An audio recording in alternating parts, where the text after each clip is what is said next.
سکتا تھا، اللہ فرما سکتا تھا کہ یہ آسمان پیدا نہیں کر سکتے، یہ ہماری طرح کی زمین پیدا نہیں کر سکتے، یہ ہماری طرح کے پہاڑ پیدا نہیں کر سکتے، لیکن اللہ نے ان بڑی بڑی چیزوں کا نام نہیں لیا، بلکہ اللہ نے ایک مکھی کا ذکر کیا تاکہ یہ بات اچھی طریقے سے دماغوں میں بیٹھ جائے، یہ بات انسان کی سمجھ میں اچھی طریقے سے آ جائے کہ جب یہ مکھی پیدا نہیں کر سکتے تو کچھ اور کیا پیدا کریں گے۔ اللہ اکبر۔ اللہ فرماتا ہے ہرگز یہ ایک مکھی بھی پیدا نہیں کر سکتے۔ انسان کا عقیدہ یہ اولاد دیتے ہیں، انسان کا عقیدہ یہ کہ یہ بیٹے دینے پر قادر ہیں، لیکن اللہ فرماتا ہے کہ یہ ایک مکھی بھی پیدا نہیں کر سکتے۔ وَلَا يَجْتَمِعُونَ لَهُ، اور ان میں سے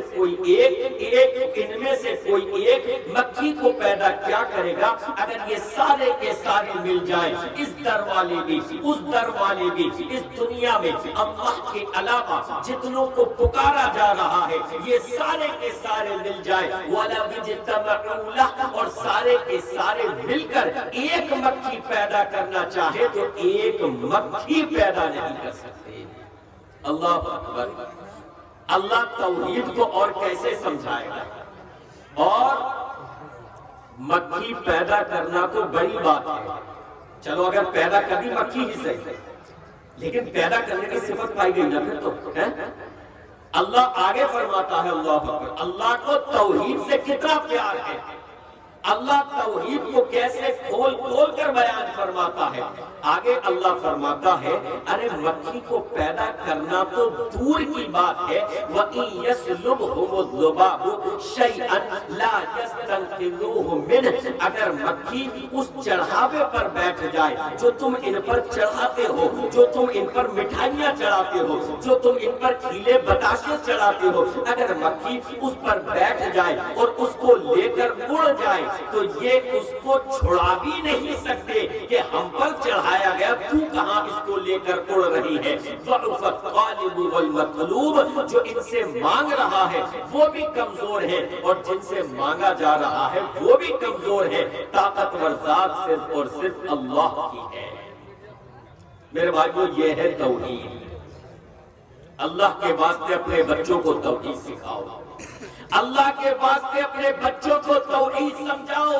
اس گمان میں نہ رہو کہ ہم تو اہل حدیث ہیں، ہم تو اہل توحید ہیں۔ اللہ کی قسم ہے، اللہ کی قسم ہے، کتنے علاقوں میں دیکھا گیا ہے کہ جب وہاں واعظ و نصیحت کا کام نہیں ہوا، جب وہاں دینی ادارے نہیں چلے، جب وہاں کوئی توحید کو سمجھانے والا پیدا نہ ہوا، جب وہاں کوئی توحید کو سمجھانے والا نہیں پہنچا، اللہ کی قسم ہے ہم نے دیکھا ہے کہ وہ علاقے جو مکمل اہل حدیثوں کے تھے، جو مکمل موحدین کے تھے، وہ کنورٹ ہو گئے، وہ ان لوگوں کے جیسے ہو گئے جو غیر اللہ کو پکارتے ہیں۔ ان میں رفتہ رفتہ شرک آ گیا، ان میں رفتہ رفتہ شرک پنپنے لگا۔ اس وجہ سے اس گمان میں مت رہنا کہ ہم تو موحد ہیں لہذا ہم کو توحید کو پڑھنے کی کیا ضرورت ہے، ہم کو توحید کو سمجھنے کی کیا ضرورت ہے۔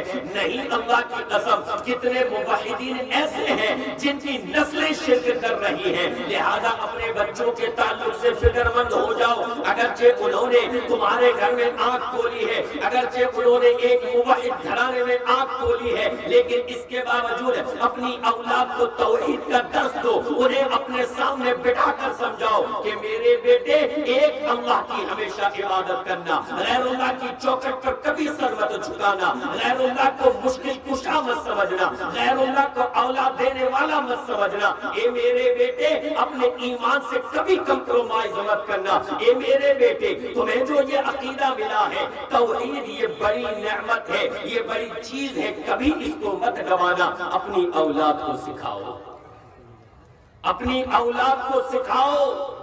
انبیاء سے زیادہ توحید تو نہیں ہوگی، انبیاء سے بڑے موحد تو نہیں ہوں گے، لیکن انبیاء تک نے اپنی اولاد کے تعلق سے فکر کی، ان کو بھی یہ فکر تھی کہیں ایسا نہ ہو ہماری اولاد شرک میں چلی جائے، کہیں ایسا نہ ہو کہ رفتہ رفتہ ہماری اولاد میں شرک کے جراثیم پنپنے لگے۔ اس وجہ سے نبیوں نے بھی اپنی اولاد کو اپنے سامنے بٹھا کر کہا، اے میرے بچوں بتاؤ دنیا سے میرے چلے جانے کے بعد تم کس کی عبادت کرو گے؟ لہذا ضرورت اب اس بات کی ہے، ضرورت اس بات کی ہے کہ توحید کے تعلق سے ہم بے فکر ہو کر نہ بیٹھے، بلکہ توحید کے تعلق سے ہوشیار رہیں، چوکنے رہیں، خود بھی توحید کے مسائل کو سمجھے، اپنے گھر کی خواتین کو بھی توحید سمجھائیں، اپنی اولاد کو بھی توحید سمجھائیں، اور توحید کو کھول کھول کر سمجھائیں کہ توحید اس چیز کا نام ہے اور شرک اس چیز کا نام ہے۔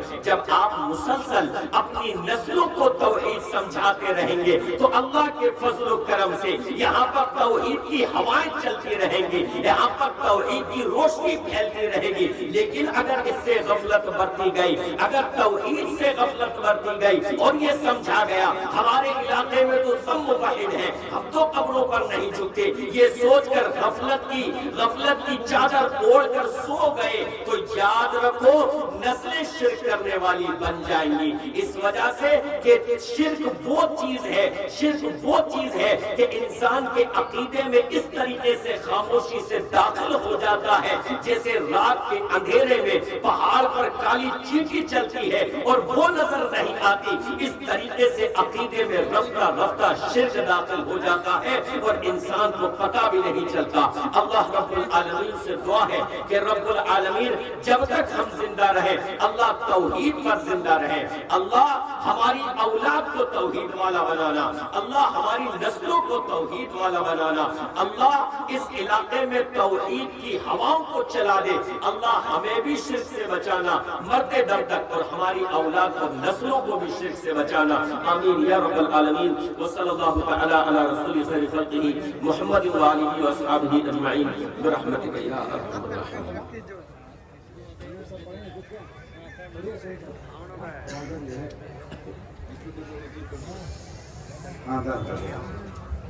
جزاک اللہ احسن الجزا، بارک اللہ فیک، حیاک اللہ۔